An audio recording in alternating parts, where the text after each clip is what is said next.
பச்சரிசியை ஒரு 4 மணி நேரம் ஊற வச்சுருக்கேன். அதை ஸ்வீட் பணிகாரம் செய்கிறதுக்கு ஊற வச்சுருக்கேன். இப்போ இதை எடுத்து ஒரு மிக்சி ஜாரில் போட்டுக்கலாம். இதுக்கு ஒரு அரை கப்பு நாட்டு சர்க்கரை இல்லை வெல்லம் போட்டுக்கலாம். ஒரு 2 வாழைப்பழம் எடுத்திருக்கேன், இதையும் போட்டுக்கலாம்.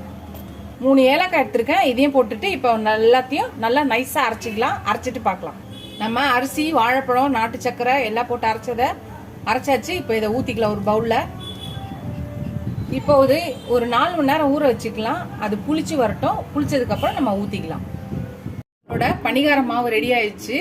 இப்போ இதை நம்ம இனிப்பு அரிசியும் வாழைப்பழம் போட்டு அரைச்சோம் இல்லையா, இப்போ அதை பணிகாரம் மாதிரி தான் சுட போகிறோம். டீப் ஃப்ரை பண்ண போகிறதில்ல. ஸோ அதனால் இப்போ பணிகார கல் வச்சுக்கலாம். இப்போ அதில் நெய்யும்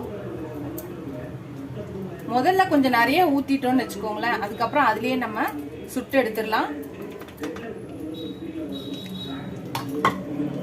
அப்புறம் கொஞ்சம் தேங்காய் எண்ணெய் ஊற்றுறேன். இதோட ஃப்ளேவர் நல்லா இருக்கும். சப்போஸ் உங்களுக்கு தேங்காய் எண்ணெய் பிடிக்கலன்னா நீங்கள் நார்மல் குக்கிங் ஆயிலே ஊற்றிக்கலாம். இதுக்கு தேங்காய் எண்ணெய் நெய்யும் ஃப்ளேவர் நல்லா இருக்கும். இப்போ இதை எடுத்து இதில் ஊற்றிக்கலாம்.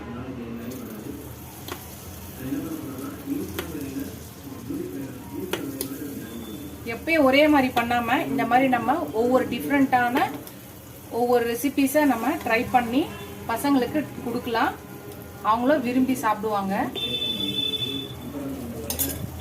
எல்லாத்தையும் ஊற்றியாச்சு. வேகட்டும். வெந்தோன்னு திருப்பி போடலாம். ஃப்ரெண்ட்ஸ், வெந்துச்சு பாருங்க. எல்லாத்தையும் இப்போ திருப்பி போட்டுக்கலாம். சூப்பராக வந்துடுச்சு பாருங்க.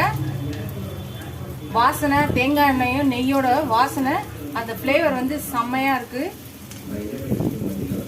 நீங்கள் இதை பண்ணிங்கன்னா வீடே கம கமன்னு வாசனையிலே எல்லாரையும் என்ன செய்றீங்கன்னு பார்க்க வைக்கும். இப்போ இந்த பக்கமாக வேகட்டும். வெந்தோடனே பார்க்கலாம். ஃப்ரெண்ட்ஸ், வெந்துடுச்சு. எல்லாத்தையும் எடுத்துடலாம். இப்போ ஃப்ரெண்ட்ஸ், நீங்கள் இந்த இன்ஸ்டன்ட்டாக செய்யணுன்னா அதில் கொஞ்சம் ஆப்ப சோடா சூப்பரான உடனே செய்யலாம். டேஸ்டான ஸ்வீட்டான ஒரு பணிகாரம் ரெடி ஆயிடுச்சு. அரிசி ஊற வச்சு அதை கொஞ்சம் புளிக்க வச்சா நம்மளோட ஈஸியாக ஒரு டேஸ்டியான ஒரு பணிகாரம் ரெடி ஆகிடும். நீங்களும் ட்ரை பண்ணி பாருங்கள். பாருங்கள் ஃப்ரெண்ட்ஸ், ஈஸியாக ஒரு டேஸ்டியாக ஒரு பணிகாரம் ரெடி ஆயிடுச்சு. இந்த மாதிரி நீங்களும் இந்த ரெசிபியை ட்ரை பண்ணி பாருங்கள். ட்ரை பண்ணி பார்த்துட்டு எப்படி இருக்குன்னு சொல்லுங்கள். இந்த ரெசிபி உங்களுக்கு பிடிச்சிருந்துச்சுன்னா லைக் பண்ணுங்கள், ஷேர் பண்ணுங்கள், கமெண்ட் பண்ணுங்கள். ஃபர்ஸ்ட் டைம் என் சேனல் பார்க்கணும், சப்ஸ்கிரைப் பண்ணிட்டு பாருங்கள். ஃபுல் வீடியோ பாருங்கள். உங்கள் ஃப்ரெண்ட்ஸ்க்கு என்ன சேனலை ஷேர் பண்ணி சப்ஸ்கிரைப் பண்ண சொல்லுங்கள். Keep supporting my channel, keep வாட்சிங் மை ஃபுல் வீடியோ ஃப்ரெண்ட்ஸ். இதுவரை சப்ஸ்கிரைப் பண்ண எல்லாருக்கும் ரொம்ப ரொம்ப தேங்க்ஸ். சப்ஸ்கிரைப் பண்ணாமல் பார்த்தீங்கன்னா கொஞ்சம் சப்ஸ்கிரைப் பண்ணுங்கள். நீங்கள் எவ்வளோ லைக் பண்ணி சப்ஸ்கிரைப் பண்ணி கமெண்ட் பண்ணுறீங்களோ அவ்வளோக்கு எனக்கு என்கரேஜிங்காக இருக்கும், சப்போர்ட்டிங்காக இருக்கும். நான் புது புது ரெசிபிஸ் போட எனக்கு ரொம்ப ஹெல்ப்ஃபுல்லாக இருக்கும்.